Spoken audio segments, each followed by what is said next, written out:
Hello students, ध्यान दीजिए। आज की इस वीडियो में मैं 12th क्लास का जो 5वां चैप्टर चल रहा है जेनेटिक्स, उसी से रिलेटेड 2 पॉइंटों की बात करूंगा। 12th क्लास का 5वां चैप्टर 2 पॉइंट्स की बात करूंगा। पहला पॉइंट है बहुप्रभाविता किसे कहते हैं और बहुप्रभावित जीन किसे कहते हैं।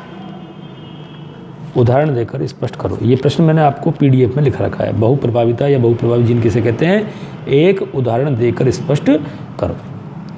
तो सबसे पहले मैं बात करूं बहुप्रभावित जीन की। ऐसा जीन, सामान्यतः जो जीन होते हैं वो एक लक्षण की वंशागति को प्रभावित करते हैं, एक लक्षण की वंशागति को प्रभावित करते हैं। किंतु ऐसा जीन जो एक से अधिक लक्षणों को प्रभावित करता हो, उनकी वंशागति को प्रभावित करता हो, एक ऐसा जीन जो अनेक लक्षणों को प्रकट करता है, उनकी वंशागति को प्रभावित करता है, अकेला जीन एक से अधिक लक्षणों की वंशागति को प्रकट करता है, वह बहुप्रभावी जीन कहलाता है। और जीन की इस प्रवृत्ति को बहुप्रभाविता कहते हैं। जैसे मानव शरीर में जो फेनिल एनिल हाइड्रोक्सिलेज एंजाइम है, दोबारा ध्यान दो, फेनिल एनिल हाइड्रोक्सिलेज एंजाइम जो फेनिलिन को टायरोसिन में चेंज करने का काम करता है, उसको उत्पन्न करने वाला जीन जो फेनिल एनिल हाइड्रोक्सिलेज एंजाइम को उत्पन्न करता है, यदि उसमें उत्परिवर्तन हो जाए उस जीन में, तो वह उत्परिवर्तित जीन अनेक लक्षणों को प्रकट करता है। उत्परिवर्तित जीन तो केवल एक ही लक्षण को प्रकट करेगा, फेनिल एलिनिन हाइड्रोक्सिलेज एंजाइम बनाएगा। लेकिन यदि वो उत्परिवर्तित हो जाता है तो उसके द्वारा अनेक लक्षण प्रकट होते हैं। जैसे फिनाइल कीटोन्यूरिया रोग उत्पन्न हो जाएगा, क्योंकि फिनाइल एनिलिन हाइड्रोक्सिलेज एंजाइम का निर्माण नहीं हो रहा है। दूसरा, उस व्यक्ति में मानसिक मंदता, मानसिक विकास रुक जाएगा। तीसरा, उस व्यक्ति के बाल कम होने लगेंगे। चौथा, उसकी त्वचा का रंग प्रभावित होने लगेगा। तो ये 4 लक्षण प्रकट हुए, मानसिक मंदता आई, फिनाइल कीटोन्यूरिया रोग उत्पन्न हो गया, बाल कम हो गए, त्वचा का रंग परिवर्तित हो गया। जीन एक ही है, तो एक जीन अनेक लक्षण दिखा रहा है, इसी को बहुप्रभाविता कहते हैं। ठीक है ना, अर्थात एक जीन के द्वारा अनेक लक्षण प्रभावित होते हैं, तो इसे बहुप्रभाविता कहते हैं। क्लियर? एक पॉइंट तो ये हुआ। दूसरा पॉइंट था इसी से रिलेटेड, मधुमक्खी के अंदर लिंग निर्धारण किस प्रकार से होता है।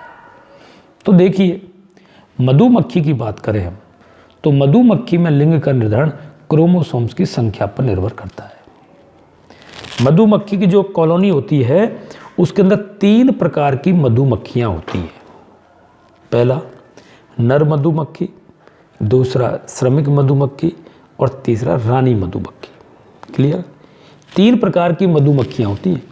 अब तीनों प्रकार की जो मधुमक्खियां हैं, उनके लिंग का निर्धारण किस प्रकार से होगा, ये मैं आपको इस वीडियो में बताने जा रहा हूँ। तो ध्यान दीजिए, सबसे पहले तो मैं आपको ये बता दूं कि जो नर मधुमक्खी होती है, जिसको ड्रोन कहते हैं, वह ड्रोन अगुणित होता है, हैप्लॉइड होता है। उसके शरीर की प्रत्येक कोशिका अगुणित होती है, हैप्लॉइड होती है। जबकि रानी मधुमक्खी और श्रमिक मधुमक्खी ये डिप्लॉइड होती है, द्विगुणित होती है। अर्थात ड्रोन की उत्पत्ति अनिषेचित अंडे से होती है, नॉन फर्टिलाइज्ड एग से ड्रोन की उत्पत्ति होगी। जबकि ऐसा अंडा जिसका निषेचन हो जाए, निषेचित अंड से रानी मधुमक्खी और श्रमिक मधुमक्खी दोनों की उत्पत्ति होती है। क्लियर? ड्रोन की उत्पत्ति में केवल रानी मधुमक्खी के अनिषेचित अंडे ही भाग लेते हैं, उनका निषेचन नहीं होता है। यानी कि जो नर मधुमक्खी है, उसके निर्माण में, उसकी उत्पत्ति में, उसके लिंग निर्धारण में स्वयं ड्रोन की कोई भूमिका नहीं होती है। जबकि रानी मधुमक्खी और श्रमिक मधुमक्खी के निर्माण में, उनके लिंग निर्धारण में ड्रोन की शुक्राणु की महत्वपूर्ण भूमिका होती है, क्यों? वो निषेचन करेगा। निषेचित अंडे से ही तो रानी मधुमक्खी और श्रमिक मधुमक्खी बनेगी। अब प्रश्न ये आता है कि यदि रानी मधुमक्खी और श्रमिक मधुमक्खी दोनों ही निषेचित अंडे से उत्पन्न हो रही है तो फिर इनमें ये अंतर क्यों आया? निषेचन के बाद उस निषेचित अंड से जो लार्वा उत्पन्न होता है, उस लार्वा को, जिस लार्वा को रॉयल जेली खाने को मिल जाएगी तो वो तो रानी मधुमक्खी बनाएगी, और जिस लार्वा को रॉयल जेली खाने को नहीं मिलेगी वो श्रमिक मधुमक्खी के रूप में उत्पन्न होगी। यानी कि श्रमिक और रानी मधुमक्खी दोनों ही निषेचित अंड से उत्पन्न होती हैं, लेकिन इसमें से जिस लार्वा को रॉयल जेली खाने को मिलेगा वो तो रानी मधुमक्खी बन जाएगी, बदल जाएगी, आकार बड़ा हो जाएगा और वो बच्चे देने लायक, अंडे देने लायक होगी। लेकिन श्रमिक मधुमक्खी को, जिसको रॉयल जेली खाने को नहीं मिली है, वह नॉन फर्टाइल हो जाती है, नपुंसक हो जाती है। क्लियर? एक, रानी मधुमक्खी आकार में सबसे बड़ी होती है, नर मध्यम आकार का होता है, और श्रमिक मधुमक्खी जो होती है वो सबसे आकार में छोटी होती है। पहली बात, रानी मधुमक्खी अपने जीवन काल में अनेकों बार अंडे दे सकती है। ड्रोन अपने जीवन काल में केवल एक बार निषेचन करता है। श्रमिक मधुमक्खी नॉन फर्टाइल होती है, बंद होती है, वो अपने निषेचन में भाग नहीं लेती है।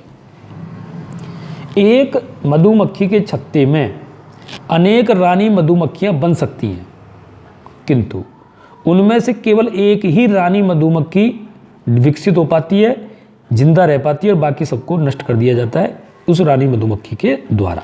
यानी कि एक छत्ते में एक ही रानी मधुमक्खी होती है, और वो अपने फिरोमोन्स के द्वारा, फिरोमोन्स विशेष प्रकार के हार्मोन्स होते हैं, उनके द्वारा पूरे छत्ते का कंट्रोल करती है।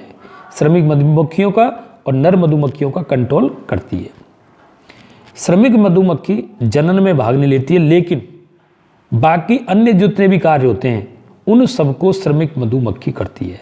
जैसे कि छत्ते का निर्माण करना, छत्ते की सुरक्षा करना, पुष्पों से पराग एकत्रित करना, शहद का निर्माण करना, शहद वो बी वैक्स मधु मोम का निर्माण करना, अंडों की देखभाल करना, ये सारे काम श्रमिक मधुमक्खी करती है। रानी मधुमक्खी नहीं करती है, नर मधुमक्खी भी नहीं करता है। छत्ते की उपस्थित, छत्ते में उपस्थित अंडों की सुरक्षा भी जो है श्रमिक मधुमक्खी करती है। कई बार हम जैसे मधुमक्खी के छत्ते को छेड़ देते हैं तो मधुमक्खियाँ हमारे ऊपर अटैक करती हैं, और जो हमारे डंक मार देती हैं वो श्रमिक मधुमक्खी होती है। रानी मधुमक्खी और नर मधुमक्खी ये काम नहीं करती है। तो मैंने इस वीडियो में आपको बताया कि नर मधुमक्खी के लिंग का निर्धारण ऐसे अंडे से होगा जिसका निषेचन नहीं होता है, जबकि रानी मधुमक्खी और श्रमिक मधुमक्खी के लिंग का निर्धारण निषेचित अंडे से होता है। नर मधुमक्खी अगुणित होती है, जिसकी प्रत्येक कोशिका में अगुणित 16 क्रोमोसोम्स पाए जाते हैं, जबकि रानी मधुमक्खी और श्रमिक मधुमक्खी डिप्लॉयड होती है और उसमें 2 जीनोम पाए जाते हैं, यानी कि 2n बराबर 32 होता है, उसमें 32 क्रोमोसोम्स उसमें पाए जाते हैं। तो ये मैंने बात करी रानी मधुमक्खियों में लिंग निर्धारण की। क्लियर? तो मैं समझता हूँ एक बार तो ये सारे टॉपिक कंप्लीट हो चुके हैं, और अगली वीडियो में यदि जेनेटिक्स से संबंधित कोई आपका टॉपिक रह रहा होगा तो मैं आपको नई वीडियो बनाकर उसको समझाऊंगा। बाकी ये पार्ट लगभग ख़त्म हो चुका है। अब हम नया चैप्टर शुरू करेंगे, तो आप नए चैप्टर के लिए तैयार रहें। धन्यवाद। Thank you.